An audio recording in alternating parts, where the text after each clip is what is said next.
Welcome to my channel Lakshmi Ramana recipes. ఈరోజు మనం మంచి రుచికరమైన ఒక ట్రెడిషనల్ పచ్చడిని ప్రిపేర్ చేసుకుందామండి. ఆల్రెడీ నేను చాలా రకాల పచ్చళ్ళు వీడియోస్ అప్లోడ్ చేశాను.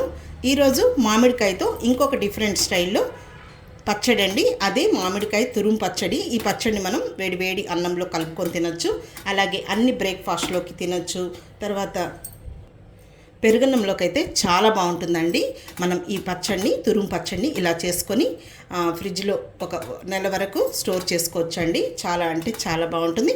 కాబట్టి ఈరోజు మనం ఈ మామిడికాయ తురుము పచ్చడిని ఎలా ప్రిపేర్ చేసుకోవాలో కావలసిన పదార్థాలు, తయారీ విధానం ఒకసారి చూద్దామండి. ఇక్కడ నేను ఒక పెద్ద మామిడికాయని తీసుకున్నానండి.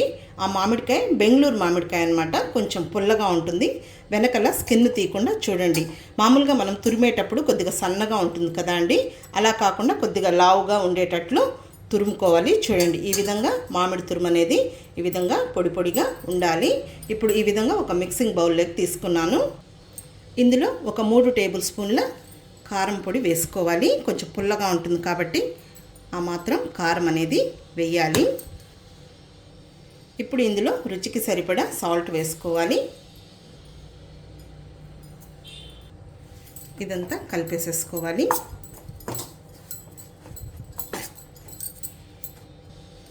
చూడండి, ఇప్పుడు నేను ఇదంతా కూడా బాగా కలిపేసేసాను.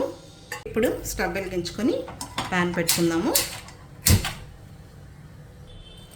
ఇక్కడ నేను పల్లి నూనె వేస్తున్నానండి. ఒక 4 టేబుల్ స్పూన్ల పల్లి నూనె వేసుకోవాలి. నూనె వేడెక్కింది. 1 టీ స్పూన్ ఆవాలు, 1 టీ స్పూన్ మినప్పప్పు, 1 టీ స్పూన్ పచ్చిశనగపప్పు, 1/2 టీ స్పూన్ జీలకర్ర. మీడియం ఫ్లేమ్లో ఈ పోపు దినుసుల్ని మంచి కలర్ వచ్చే వరకు ఫ్రై చేసుకోవాలి. పోపు దినుసులు వేగాయండి. ఇందులో ఒక మీడియం సైజు వెల్లుల్లిపాయను తీసుకొని పొట్టు తీయకుండా కచ్చా పచ్చాగా దంచి వేసుకోవాలి. కొంచెం వెల్లుల్లి ఎక్కువగా వేసుకోవాలి. వెల్లుల్లి కొద్దిగా వేగిన తర్వాత ఒక 4 ఎండుమిరపకాయల్ని దంచి వేసుకోవాలి. ఈ పచ్చళ్ళలోకి, మనకు తురుము పచ్చళ్ళలోకి ఈ ఎండుమిరపకాయని కూడా నంచుకొని తింటే చాలా బాగుంటుంది. ఓకే అండి, ఈ వెల్లుల్లి అలాగే ఎండుమిరపకాయ కూడా వేగింది. ఇప్పుడు ఇందులో చివరగా కొంచెం పచ్చి కరివేపాకు వేసుకుందాము.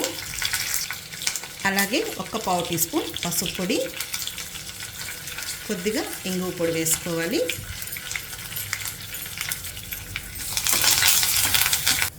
ఇప్పుడు ఈ మామిడికాయ తురుము వేసేసుకుందాము. ఫ్లేమ్ని మాత్రం మీడియంలోనే ఉంచాలి, హై ఫ్లేమ్ పెట్టకూడదు. ఇప్పుడు ఇదంతా ఒకసారి కలిపేసుకోవాలి.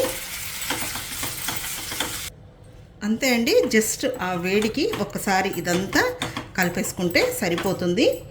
ఆ వేడికి కొంచెం ఆ మామిడికాయ అనేది లైట్గా మెత్తబడుతుంది. మనం ఎక్కువసేపు వేడి చేసామంటే ఆ మామిడికాయ తురుము అనేది రబ్బర్ లాగా అయిపోతుంది. ఇప్పుడు మనం స్టవ్ ఆఫ్ చేసేసుకుందాం. అంతే అండి, చాలా అంటే చాలా టేస్టీగా ఉంటుంది.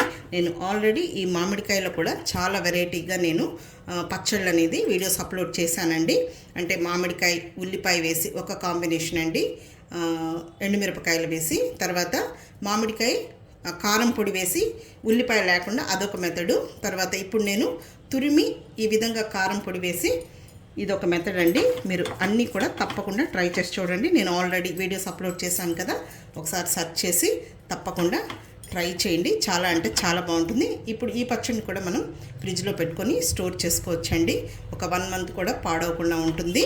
వేడి వేడి అన్నంలోకి తినొచ్చు, తర్వాత అన్ని బ్రేక్ఫాస్ట్లోకి తినొచ్చు, పెరుగన్నంలో కూడా చాలా బాగుంటుంది. మీకు పల్లి నూనె లేకపోతే మామూలు సన్ఫ్లవర్ ఆయిల్ని వేసుకొని కూడా చేసుకోవచ్చండి. ఇక్కడ నేను రైస్ పెట్టానండి, రైస్లోకి చాలా బాగుంటుంది. ఇప్పుడు ఈ పచ్చడిని నేను ఒక బౌల్లోకి తీసుకుంటున్నానండి. మీకు ఏదైనా పచ్చడి తినాలి అని అనిపిస్తే మన ఛానల్ని ఒకసారి సెర్చ్ చేయండి. చాలా రకాల టేస్టీ పచ్చళ్ళు ఉన్నాయండి, ట్రెడిషనల్ పచ్చళ్ళు. ఇప్పుడు అన్నం పైన కొద్దిగా వేసుకోవాలి. అంతే అండి, కొంచెం నెయ్యి ఇష్టపడే వాళ్ళు నెయ్యి వేసుకొని కూడా తినొచ్చు. కానీ ఈ మామిడికాయ తురుము పచ్చడిని ఇలా డైరెక్ట్గానే తింటే చాలా టేస్టీగా ఉంటుంది. కాబట్టి ఒకసారి తప్పకుండా ట్రై చేయండి. సూపర్గా ఉంటుంది, పుల్ల పుల్లంగా, కారం కారంగా. ఈ వీడియో మీకు నచ్చినట్లయితే నా యూట్యూబ్ ఛానల్ లక్ష్మీ రమణ రెసిపీస్ని కొత్తగా చూస్తున్న వారైతే నా ఛానల్ని తప్పకుండా సబ్స్క్రైబ్ చేసుకోండి. నచ్చితే లైక్ చేయండి, షేర్ చేయండి. ఇంకొక మంచి వంటతో మళ్ళీ కలుద్దాం. నమస్తే అండి.